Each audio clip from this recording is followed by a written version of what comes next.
In response to tariffs that China has set on agriculture exports from the U.S., the Trump administration has announced a $12 billion aid package to provide farmers with direct financial assistance, purchases of excess produce, and development of new export markets. Scott Behrens tells us what this aid means for local farmers and how it will affect local food pantries.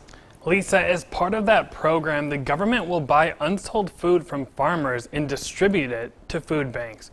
One local food bank we talked to is excited about that possibility, but many farmers say they don't want any financial aid. They want to have open markets.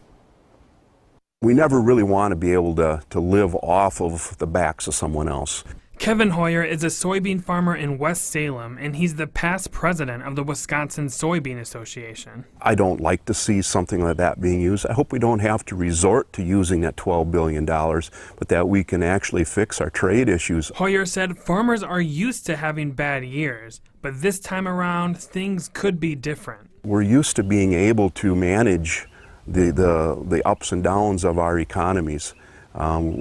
What we can't manage is having the rug pulled out from underneath us in situations that markets are closed. Like many farmers, Hoyer has been exporting his soybeans to China. He hasn't been to the country for half a decade, but he visited Shanghai just a couple of weeks ago. This trip was very, very different in the aspect that we were defending our position as soybean farmers to maintain our presence in the Chinese market. He's unsure if business will be able to continue with China. How the talks between the two governments continue will dictate on who our customers are going to be. Here in La Crosse, some in the community are having their own problems accessing food. A lot of our clients choose between food and housing or food and medications. That's why they're excited about the government aid program to buy unsold food from farmers and donate it to food pantries like them.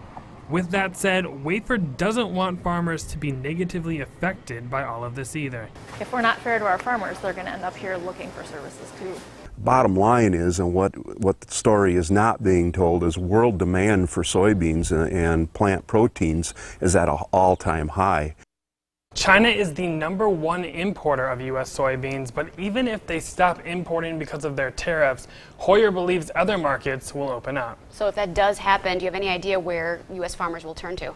Yeah, so right now, both the U.S. and Brazil are the top 2 producers of soybeans worldwide. It's kind of looking like Brazil might take over the U.S.'s role in China and might start exporting a lot of soybeans there. Now, if that does happen, a lot of the countries that Brazil is currently exporting to, there's going to be a void there, so the U.S. can step in there and start selling to those countries. Interesting. All right. Thank you so much, Scott. Thanks, Lisa.